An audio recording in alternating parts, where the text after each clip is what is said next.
The silence in the first-class cabin wasn't peaceful. It was terrified. 17-year-old Maya Thorne lay slumped against the bulkhead, her wrists turning purple under the tight metal of handcuffs, her chest barely moving.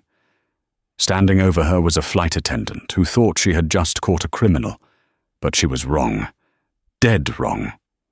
Because the man sprinting across the tarmac to stop that plane wasn't just a worried father. He was the man who signed the flight attendant's paychecks, and he was about to unleash a storm that would ground the entire airline. You think you know bad customer service? You haven't seen anything yet. The flight from New York's JFK to London Heathrow was already running 20 minutes late, and the mood inside the tube of recycled air was souring by the second. Brenda Miller, the chief purser for Vista Airways Flight 882, checked her watch for the third time. She was 52 years old, with hair sprayed into a helmet of blonde defiance and a uniform that fit a little tighter than it did 10 years ago. Brenda prided herself on being the gatekeeper of first class.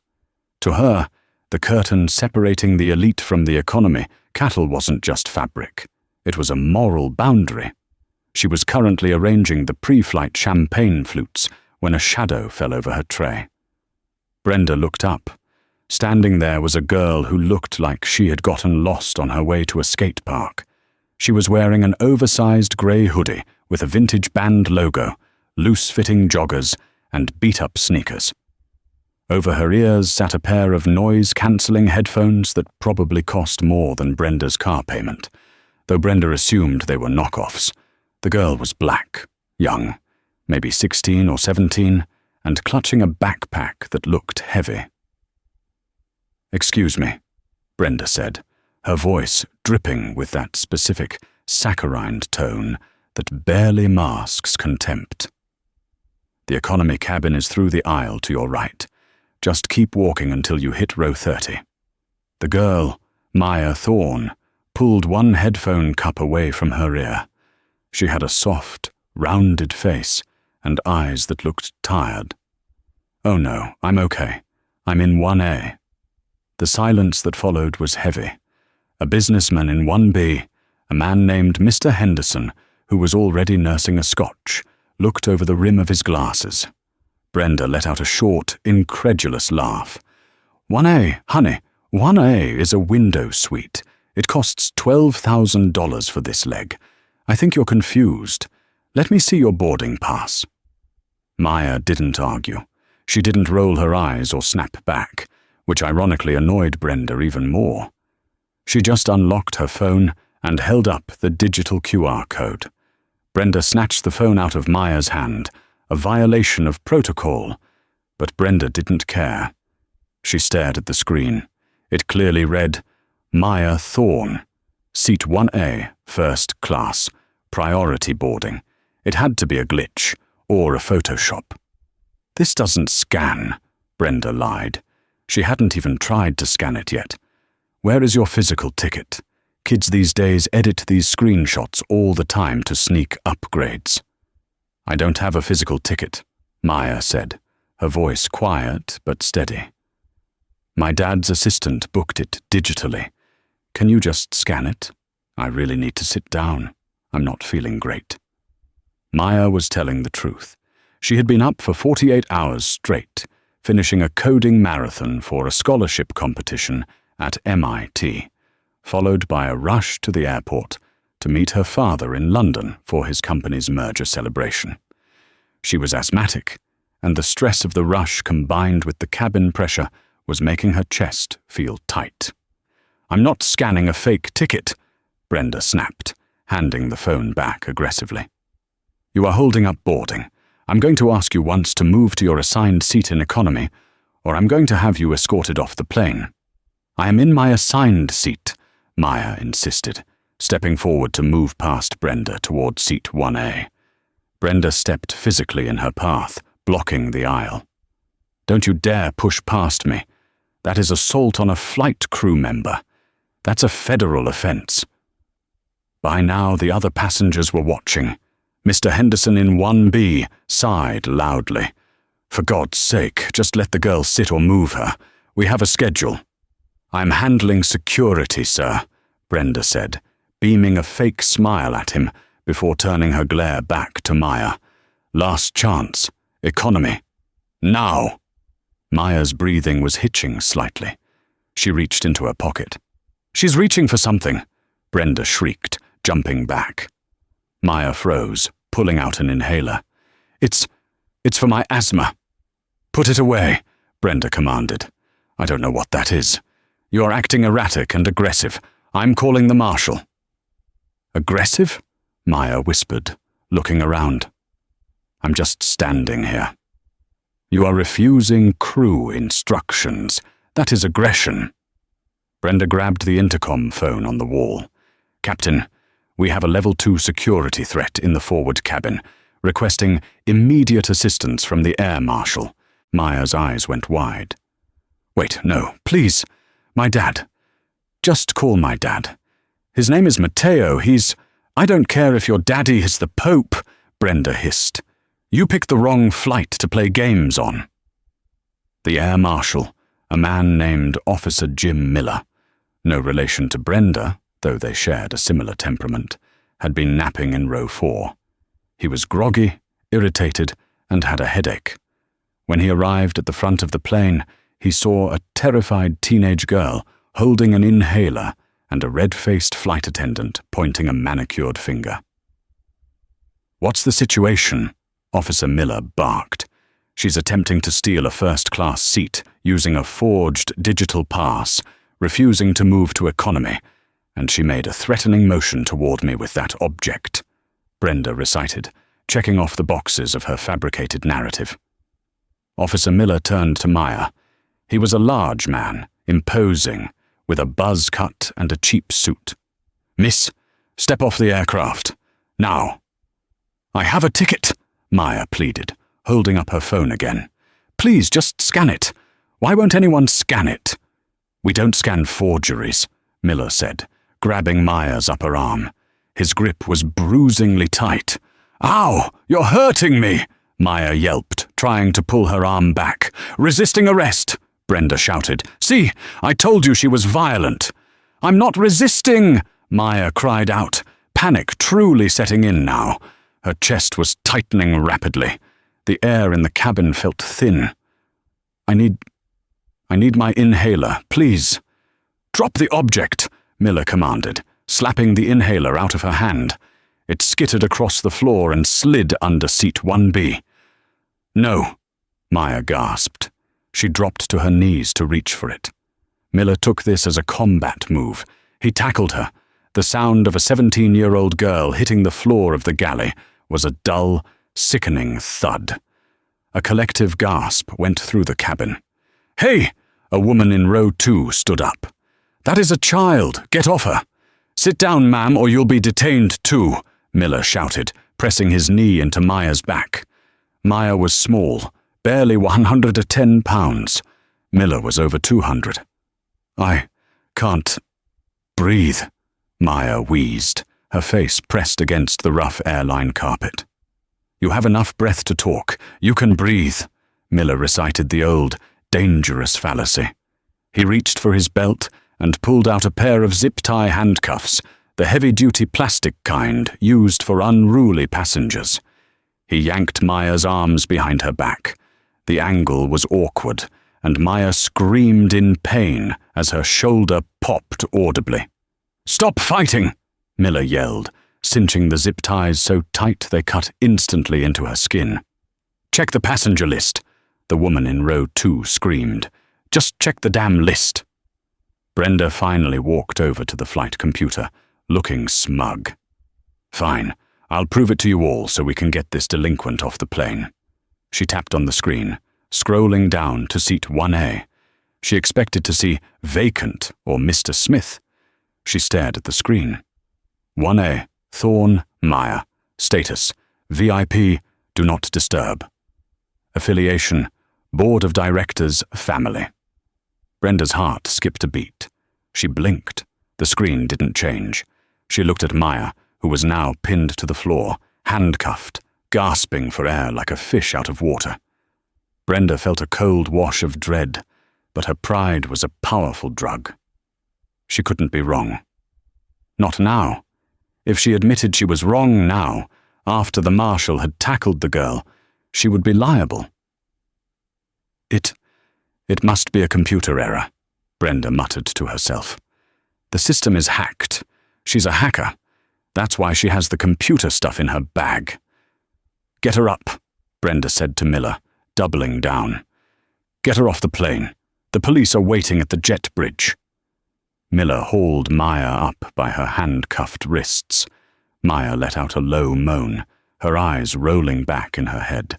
Her legs were dead weight. Stop dragging your feet, Miller grunted. She's not dragging them, Mr. Henderson from 1B said, standing up and blocking the aisle. She's unconscious, you morons. The chaos that erupted in the next 30 seconds was absolute. Maya was limp in Miller's grip, her head lolloped forward, chin hitting her chest. She wasn't faking. Her asthma, triggered by the extreme stress and physical trauma, had cut off her oxygen supply. She had passed out. Let her go, Mr. Henderson shouted, shoving Miller. Miller, realizing the girl wasn't moving, dropped her. She crumpled to the floor like a rag doll. She's not breathing, the woman from row 2 shouted, rushing forward. She was a nurse. Cut these cuffs off. Now, I need to get her airway open. Brenda stood frozen near the cockpit door. Her hands were shaking. Affiliation, Board of Directors family. The words were burned into her retinas. I don't have scissors, Brenda stammered. Get the emergency kit, now! The nurse screamed. Officer Miller looked at the girl. He looked at his hands. She was resisting, he muttered, trying to convince himself. She attacked the crew. The pilot, Captain James Sterling, finally emerged from the cockpit, drawn out by the screaming. He was a veteran pilot, calm and authoritative. He took one look at the scene, the unconscious black teenager on the floor, the handcuffs, the hysterical passengers, and his pale-faced chief purser. What in God's name is happening here? Captain Sterling demanded. She refused to show a ticket, Brenda whispered. The captain looked at the flight management computer mounted on the wall. He saw the name, Thorne. Captain Sterling's face went white. Did you say her name was Thorne? The captain asked, his voice dropping to a terrifyingly low volume. The computer said, Do you know who owns Vista Airways, Brenda? The captain asked, stepping over Maya's legs to kneel beside the nurse. Vista is owned by the Pegasus Group, Brenda said automatically. And do you know who the CEO of the Pegasus Group is? Captain Sterling reached into his pocket and pulled out a knife to slice the zip ties off Maya's wrists. Brenda shook her head, tears of fear pricking her eyes. His name is Matteo Thorne, the captain said, slicing the plastic. Maya's wrists were bleeding. And I just received a message from the tower. His private jet just landed on the tarmac. He's coming here to surprise his daughter for the flight. He's at the gate. Brenda's knees gave out. She had to grab the galley counter to stop from collapsing. The nurse was performing CPR maneuvers, trying to get air into Maya's lungs. She's got a pulse, but it's thready. She needs oxygen. Bring the tank. As the crew scrambled, the cabin door, which had been closed for departure, began to thump. Someone was pounding on it from the outside. Hard, the gate agent's voice came over the radio, trembling. Captain Sterling, we have a situation at the gate. We are being ordered to open the door immediately. By who? Sterling asked, though he knew the answer. By Mr. Thorne. He's watching the video feed. Brenda's blood ran cold. What video feed? She whispered. Mr. Henderson in seat 1B held up his phone. The red recording light was blinking. I've been live streaming this on Twitter for the last 10 minutes, he said coldly. There are 40,000 people watching, including, apparently, her father. The pounding on the door stopped. Then, the electronic lock hissed. The heavy door swung open. Standing there wasn't a security guard. It was a man in a three-piece charcoal suit that cost more than the entire plane. He was tall, black, and radiated a power so intense it sucked the air out of the room. Behind him were 4 private security detail officers and 2 Port Authority police officers who looked terrified. Matteo Thorne stepped onto the plane. He didn't look at Brenda. He didn't look at the captain. His eyes went straight to the floor, where his daughter lay unconscious. The silence that followed was the sound of careers ending and lives about to be dismantled. The silence that befell the first-class cabin of Flight 882 was not merely quiet. It was a vacuum. It was the sort of silence that occurs after a bomb detonates. In that split second before the shock wave hits your eardrums and the world turns into chaos. Matteo Thorne stood in the galley. He was 6'3", built with the lean, predatory grace of a man who spent his mornings boxing and his afternoons dismantling hostile takeovers. But in this moment, the CEO vanished. The billionaire vanished. All that was left was a father looking at his only child lying broken on a dirty airline carpet. He didn't scream. He didn't run. He walked forward with a terrifying, measured slowness.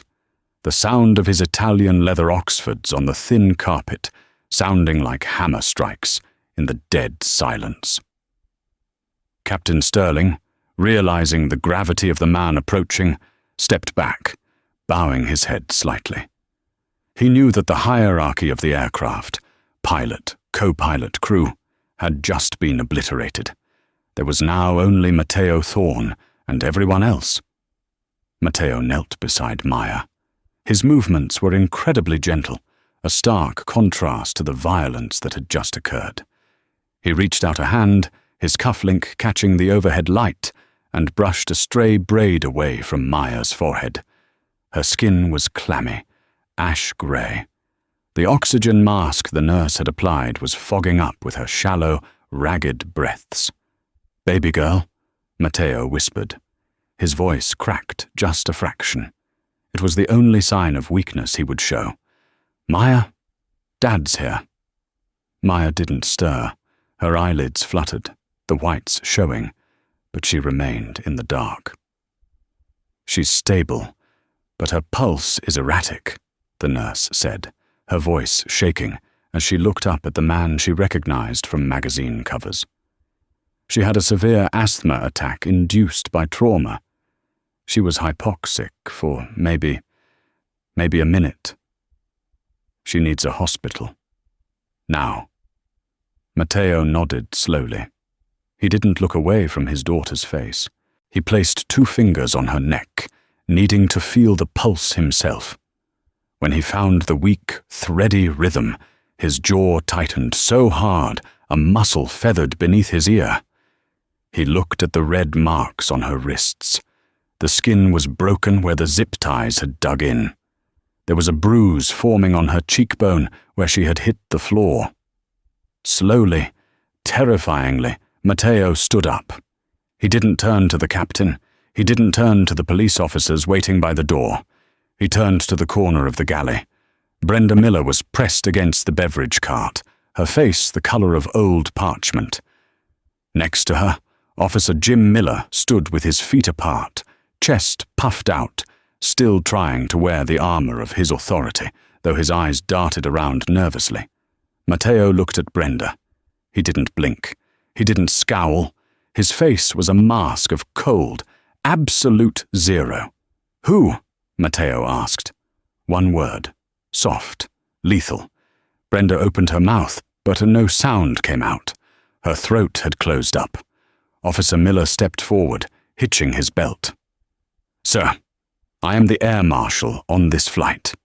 I detained a passenger who was acting erratic and refusing crew instructions.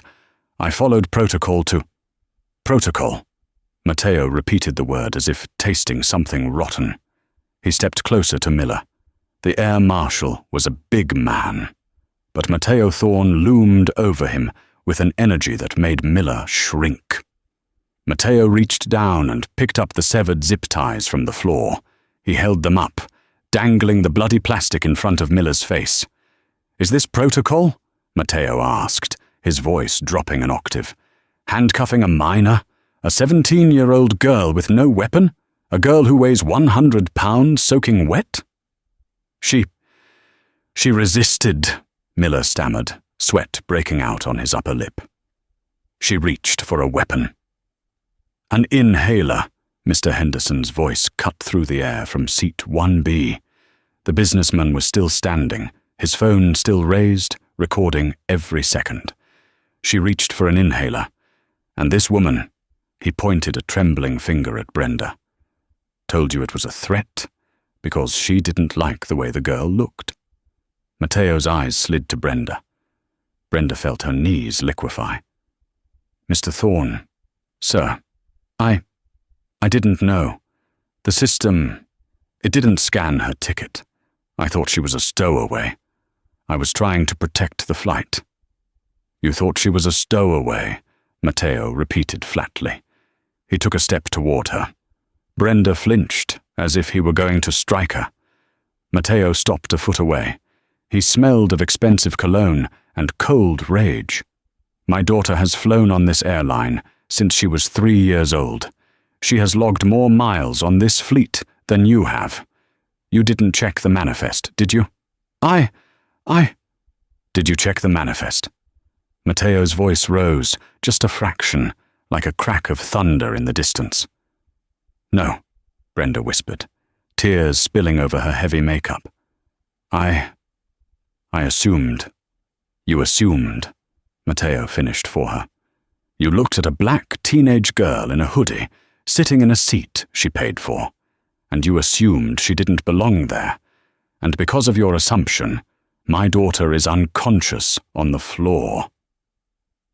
Matteo turned to the 2 Port Authority police officers standing by the door. "Arrest them," Matteo said. The cabin went still. "Sir?" one of the officers asked, confused. "We're here to assist with the disturbance regarding the passenger." "The disturbance is right there," Matteo pointed a finger at Miller and Brenda. "Assault on a minor, battery, false imprisonment, reckless endangerment, and..." Matteo looked at Miller. "Violation of the Americans with Disabilities Act for denying her access to medical equipment." "Now wait a minute," Miller shouted, his face turning red. "You can't arrest me. I'm a federal officer. I have qualified immunity." Matteo laughed. It was a dry, humorless sound. "Officer, I own the Pegasus Group. We own the insurance company that covers this airline. We own the legal firm that represents the union you're hiding behind. By the time I am done with you, you won't have immunity. You won't even have a driver's license." He turned back to the police. "I am pressing charges. Immediately. If you do not take them into custody now, I will be on the phone with the police commissioner, who is currently at my dinner table in London, waiting for me. Within 30 seconds. The police officers looked at each other. They looked at the unconscious girl. They looked at the video live streaming from seat 1B. They looked at the billionaire whose eyes promised a scorched earth war. The senior officer pulled out his handcuffs. "Jim Miller," the officer said, walking toward the air marshal. "Turn around and place your hands behind your back." "You're kidding me!" Miller roared. "This is insane! She attacked me!" "Turn around!" the officer barked, losing patience. As Miller was shoved against the bulkhead and handcuffed, the metal clicking echoing the sound that had trapped Maya minutes earlier, Brenda let out a sob. "Please," she begged, looking at Matteo. "Please, I've been with Vista for 20 years. I have a pension. I have 2 kids in college. Please don't do this." Matteo looked at her with an expression of profound disappointment. "You should have thought about your kids," Matteo said softly, "before you hurt mine." He turned his back on her. "Captain Sterling." "Yes, Mr. Thorne," the captain said, his voice trembling. "This flight is cancelled," Matteo said. "Sir?" "Cancel the flight. Deplane the passengers. Rebook them on anything they want. Competitor airlines, private charters, I don't care. Vista pays for it all. Give every single passenger in this cabin $50,000 in compensation for the trauma they just witnessed." Gasps rippled through the cabin. "But this plane," Matteo said, looking around the cabin walls as if they were infected. "This plane does not fly today. I want the black box data pulled.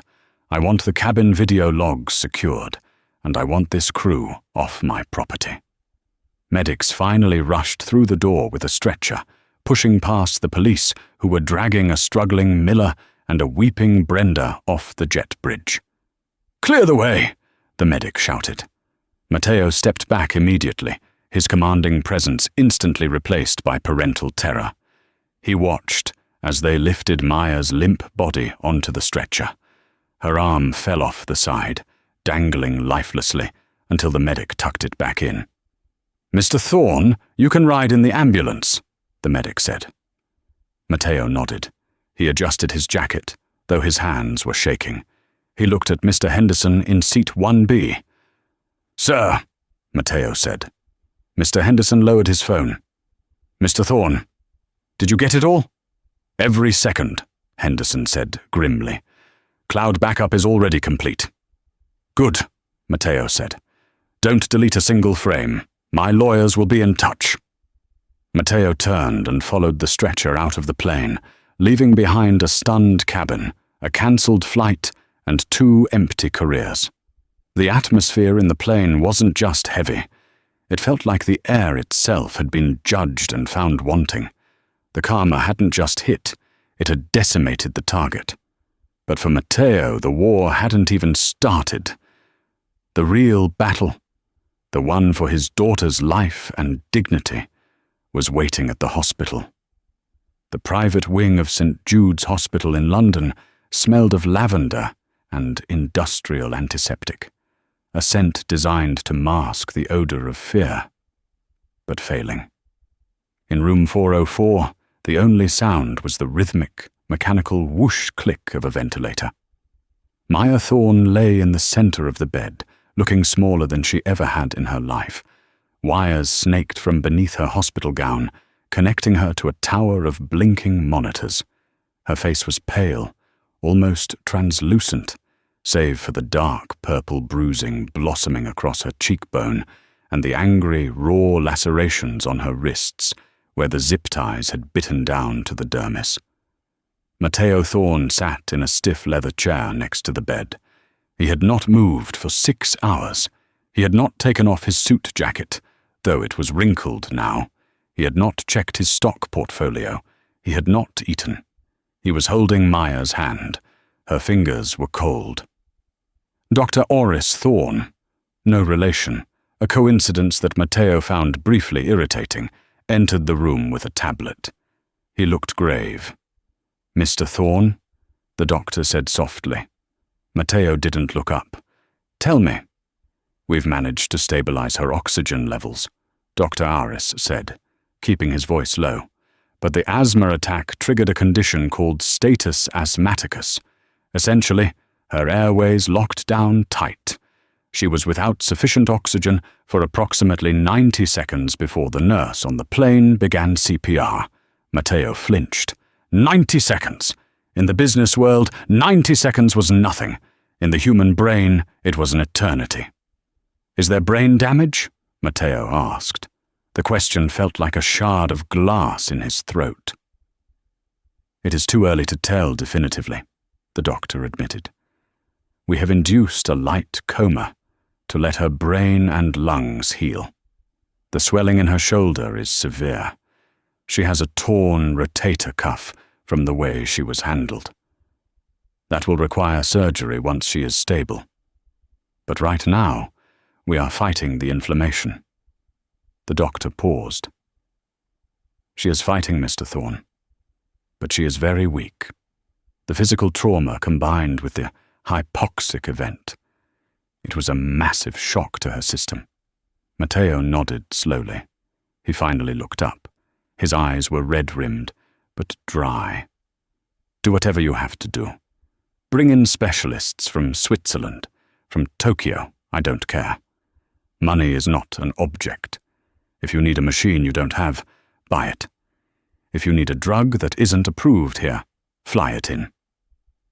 We are doing everything, the doctor promised, then quietly exited. The door clicked shut, but opened again seconds later. This time it wasn't a doctor. It was Elias Vance. Elias was the kind of lawyer who didn't have billboards. He didn't have commercials. He was the man billionaires called when governments tried to topple them. He wore a suit that cost more than Brenda Miller's annual salary, and he carried a briefcase that contained the power to destroy lives. "Matteo," Elias said, stepping into the room. He looked at Maya, and his expression hardened. Elias had known Maya since she was a toddler. "Jesus!" "They broke her shoulder, Elias," Matteo whispered.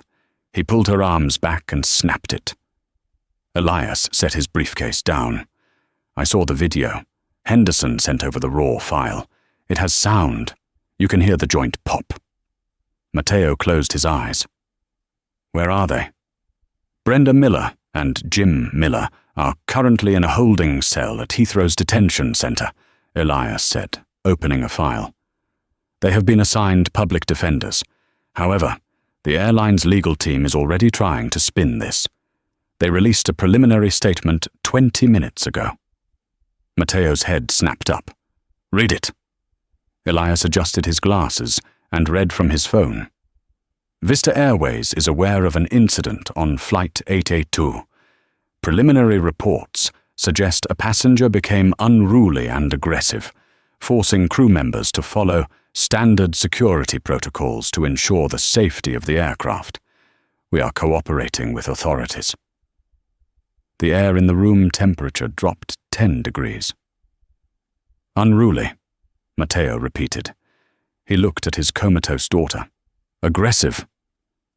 "They are trying to get ahead of the story," Elias said.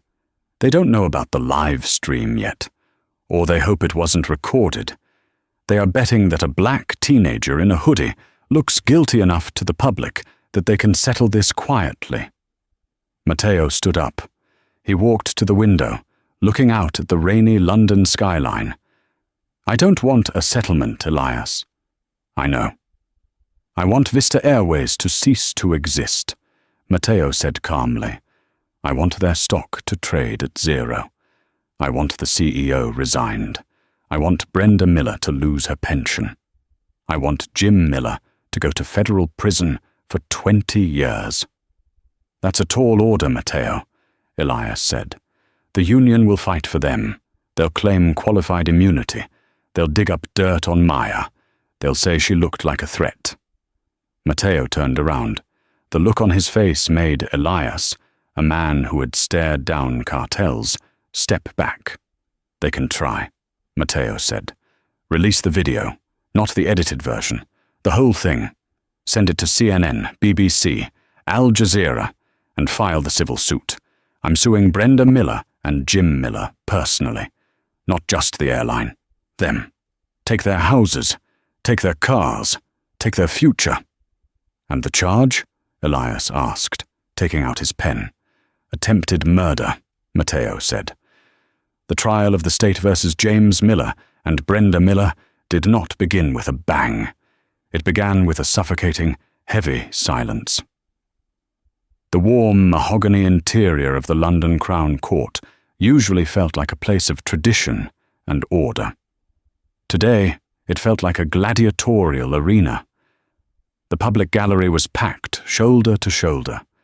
Reporters from the BBC, CNN, and Al Jazeera were crammed into the press box, their laptops open, ready to broadcast every syllable to a world that was already hungry for blood. In the front row, behind the prosecution table, sat Maya Thorne. She looked different. The hoodie was gone, replaced by a simple black blouse that emphasized the fragility of her frame. Her left arm was immobilized in a complex medical brace, the result of the reconstructive surgery she had undergone 3 weeks prior. She was thinner, her cheekbones sharper, and her eyes, once bright with the curiosity of a teenage coder, were constantly darting around the room, scanning for exits, scanning for threats. She flinched every time the heavy oak doors opened. Beside her sat Matteo Thorne. He was a statue carved from granite. He wore a navy suit that was perfectly tailored, but his posture was that of a predator, waiting in the tall grass. He held Maya's good hand in his thumb tracing a rhythmic, soothing circle on her knuckles. He didn't look at the press. He didn't look at the jury. He kept his eyes fixed on the empty witness stand, waiting. At the defense table, the atmosphere was vastly different. Jim Miller, the former air marshal, sat with his legs sprawled, leaning back in his chair. He had shaved his head and wore a suit that strained at the shoulders. He looked bored. In his mind, he was still the hero, the man who had made a split-second decision to protect a plane. He whispered something to his lawyer and smirked. Brenda Miller sat next to him, but she looked like she was already at a funeral. She was trembling, clutching a tissue that was already shredded to pieces. She kept glancing back at the gallery, perhaps looking for the sympathy she felt she deserved. The judge, a stern woman, named Justice Halloway, with eyes like flint, banged her gavel. The sound cracked through the room like a gunshot. Maya jumped. Matteo squeezed her hand tighter. "All rise!" the bailiff bellowed. The trial was a grueling 3-day affair, but the war was won and lost in 2 specific hours of testimony. The defense strategy was aggressive and ugly. Their lawyer, a man named Mr. Sterling, no relation to the captain, tried to paint the picture of a post-9/11 world where paranoia was a virtue. "Ladies and gentlemen of the jury," Sterling said, pacing in front of the jury box, "we ask you to put yourselves in that aluminum tube at 30,000 feet. A passenger is non-compliant. A passenger is hiding her face. A passenger reaches into her pocket after being given a direct order to freeze. Officer Miller didn't see a teenage girl. He saw a threat. He saw a potential tragedy. He acted not out of malice, but out of duty." For a moment, the jury seemed to sway. The narrative of safety first was powerful.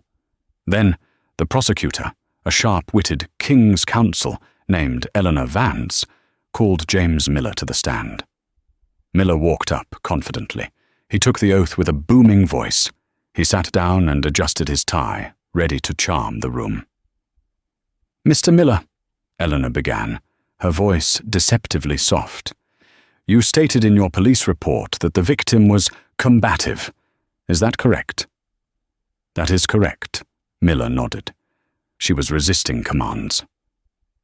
"You are a man of significant size, Mr. Miller. 6'2", 220 pounds, correct?" "I keep in shape," Miller said with a smug grin. "And Maya Thorne," Eleanor gestured to the small girl in the front row. "She is 5'4". She weighed 110 pounds on the day of the incident. Did you feel physically threatened by her?" "It's not about size," Miller scoffed. "It's about intent. A small person with a weapon is still deadly." "Ah, yes. The weapon," Eleanor said. She walked to the evidence table and picked up a clear plastic bag. Inside was the blue asthma inhaler. She held it up to the light. "Tell the court, Mr. Miller. In your 10 years of training as a federal air marshal, which module covers the lethality of a Ventolin inhaler?" A ripple of laughter went through the gallery. Miller's face reddened. "I didn't know what it was," he snapped. "The lighting was bad. It was metallic. It clicked." "It clicked," Eleanor repeated. "So you decided to neutralize the threat?" "Yes. By applying a zip-tie restraint. Standard protocol." "And the tackle?" Eleanor asked, moving closer. The move where you drove your knee into her spine. Is that also protocol for a subdued, 100-pound minor?" "She was squirming," Miller said, his voice rising. "I had to immobilize her." "Let's listen to the squirming," Eleanor said. She nodded to the AV technician. The screens mounted around the courtroom flickered to life. It was the video from Mr. Henderson's phone, but this time the audio had been digitally enhanced by forensic audio engineers. The courtroom watched. They saw Miller tackle Maya, and then they heard it. Crack. The sound of Maya's shoulder snapping out of the socket was sickeningly loud, like a dry branch breaking in a winter forest. On the video, Maya screamed, a high, thin sound of pure agony. "My arm! You broke my arm!" Then came the wheezing, the desperate, wet gasps of a girl drowning in air. "I can't breathe." And then, Miller's voice on the recording, dismissive and cold. "Stop whining." Eleanor paused the video. The freeze frame showed Miller's knee digging into the back of a girl who was already unconscious. The silence in the courtroom was absolute. Several jurors looked physically ill. One woman in the back row was crying. "Mr. Miller," Eleanor said, her voice dropping to a whisper that carried more weight than a scream. "You broke her bones. You cut off her air supply. And when she begged for her life, you told her to stop whining. Tell me, was that protocol, or was that pleasure?" Miller opened his mouth, but no words came out. The arrogance had evaporated. He looked at the jury and saw only disgust. Next came Brenda Miller. If Jim Miller was the villain, Brenda tried to play the martyr. She took the stand, weeping, clutching her chest. "I never wanted anyone to get hurt," Brenda sobbed into the microphone. "I'm a mother. I have 2 boys. I was just confused. The ticket didn't scan." "Mrs. Miller," Eleanor said, not offering a tissue. "You claimed the ticket didn't scan, but digital forensics on your handheld device showed that you never actually pressed the scan button. You simply looked at the screen and rejected it. Why?" I thought it was a fake," Brenda stammered. "Kids these days, they use Photoshop. She was wearing that hoodie, and those headphones—" "Describe the headphones," Eleanor said. "They were big, flashy.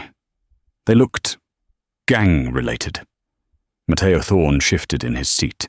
The sound of his suit jacket rustling was the only noise in the room. "Gang-related," Eleanor repeated, letting the absurdity of the statement hang in the air. "They were Bose noise-cancelling headphones. They cost $400. They are sold at every airport electronics store." Eleanor leaned on the podium. "Mrs. Miller, let's be honest with this court. If a white businessman in a suit had walked up to you with the same headphones and the same digital ticket, would you have blocked him from his seat?" I treat everyone the same," Brenda wailed. "You called the police on a teenage girl for standing in the aisle," Eleanor shot back. "You escalated a customer service issue into a violent assault because you looked at Maya Thorne and decided she didn't deserve to be in first class. Isn't that the truth?" Brenda looked at the jury. She saw no sympathy. She looked at Mateo Thorne, whose eyes were boring into her soul. "I was just doing my job," she whispered, the lie crumbling in her throat. "No," Eleanor said, closing her file. "You were acting as a gatekeeper for a gate you didn't own." The jury deliberated for 4 hours. When they returned, the tension in the room was so thick it felt like the air pressure had dropped. "Will the defendants please rise?" Brenda stood up, shaking so hard she had to lean on the table. Miller stood up, jaw clenched, staring at the floor. The foreman, a middle-aged schoolteacher, held the paper with trembling hands. "In the matter of the Crown versus James Miller," the foreman read, On the charge of grievous bodily harm with intent, we find the defendant guilty. Miller closed his eyes. On the charge of false imprisonment, guilty. In the matter of the Crown versus Brenda Miller, on the charge of reckless endangerment, guilty. On the charge of perverting the course of justice, guilty. Brenda let out a sound that was half gasp, half shriek. She collapsed back into her chair, burying her face in her hands. Justice Holloway looked down from the bench. James Miller, you abused a position of federal authority to inflict torture on a child. You are a disgrace to the badge you wore. I am sentencing you to 12 years in federal prison with a minimum of 8 years to be served before parole eligibility. Miller's knees buckled. 12 years. His life was over. Brenda Miller, the judge continued, your prejudice was the match that lit this fire. You are sentenced to 4 years in prison. As the bailiffs moved in to handcuff them, real steel cuffs, cold and unforgiving, the drama took one final devastating turn. Elias Vance, Mateo's corporate attorney, stood up from the back of the room. Your Honor, Elias said, his voice cutting through the noise of Brenda's sobbing. If it pleases the court, we have an urgent submission regarding the civil summary judgment. The judge nodded. Proceed. Elias walked over to the defense table, where Brenda and Miller were being restrained. He placed a document in front of them.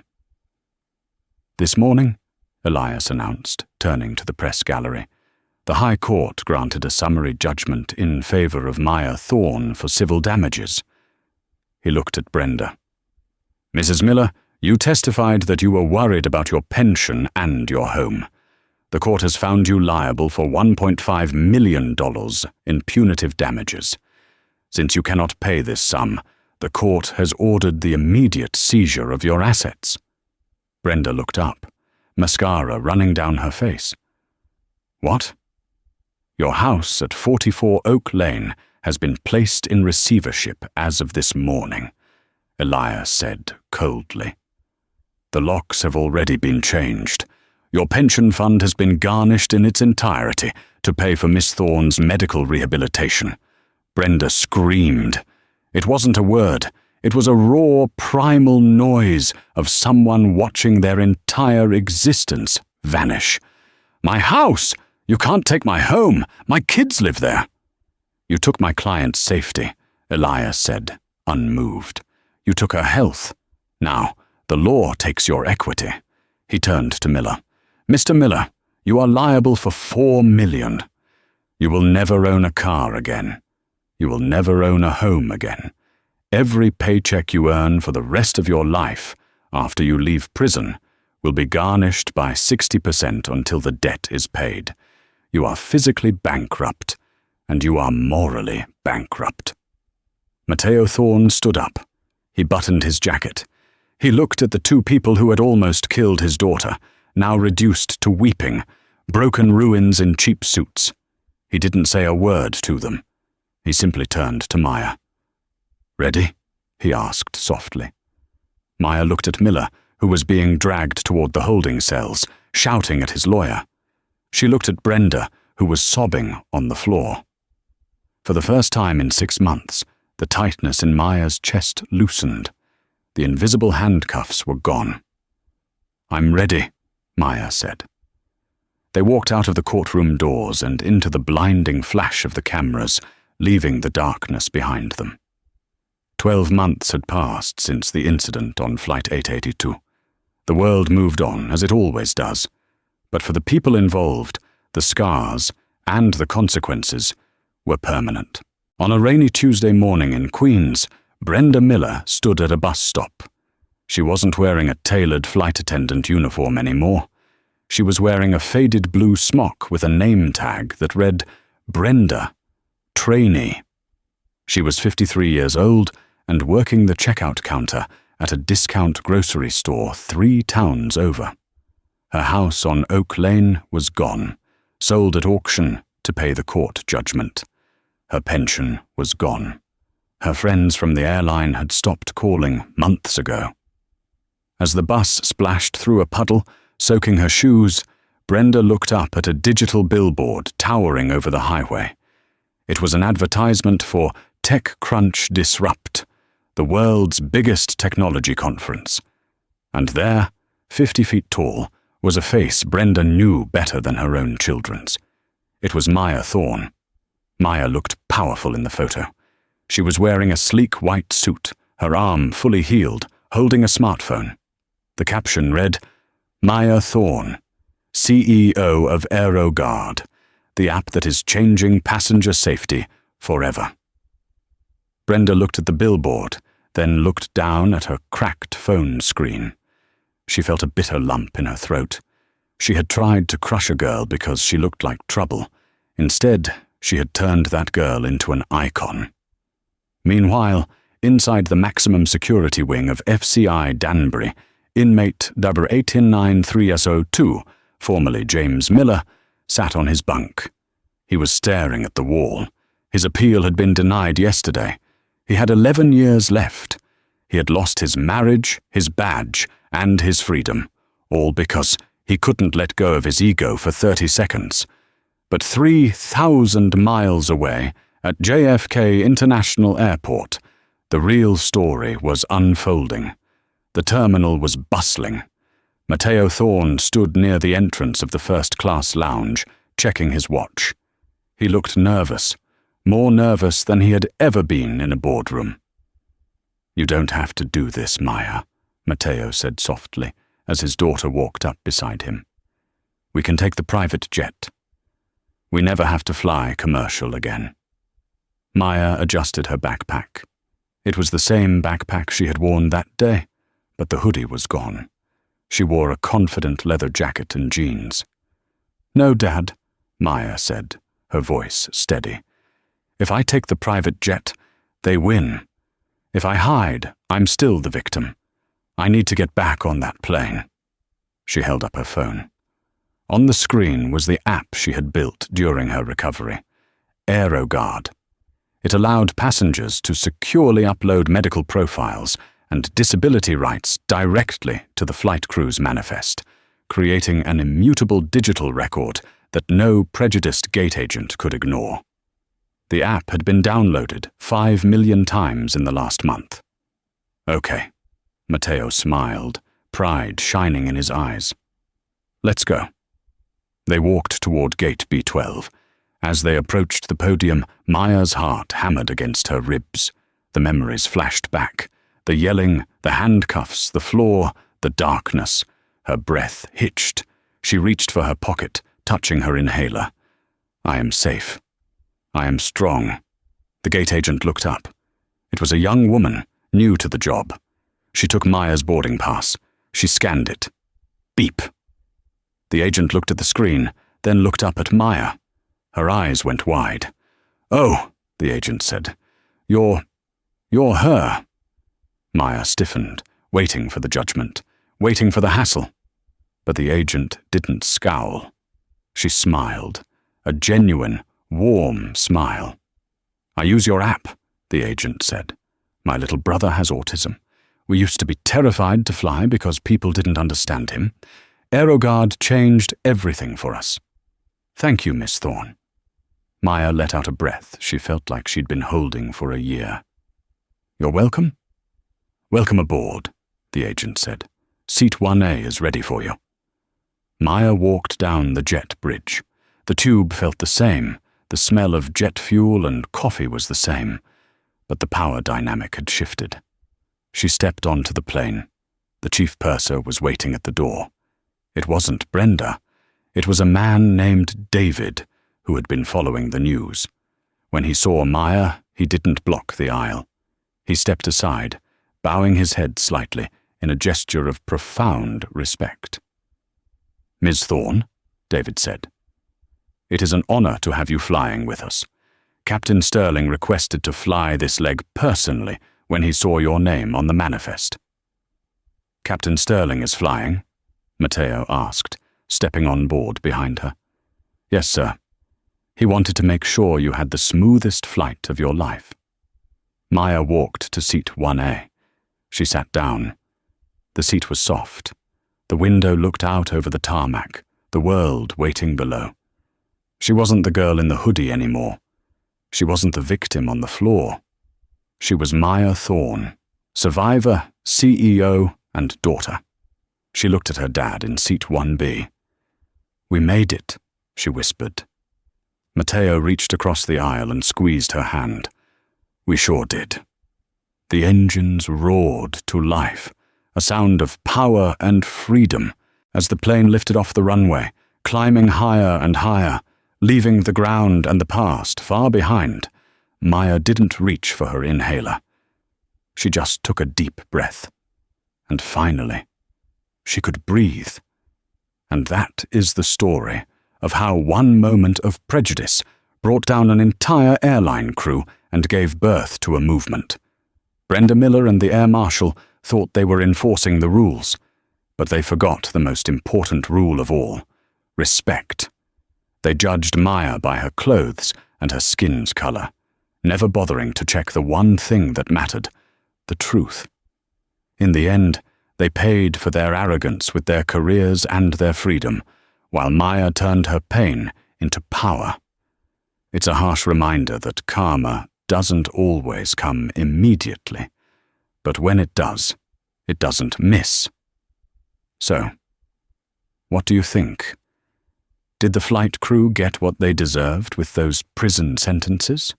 Or do you think the punishment was too harsh? I want to hear your thoughts in the comments below.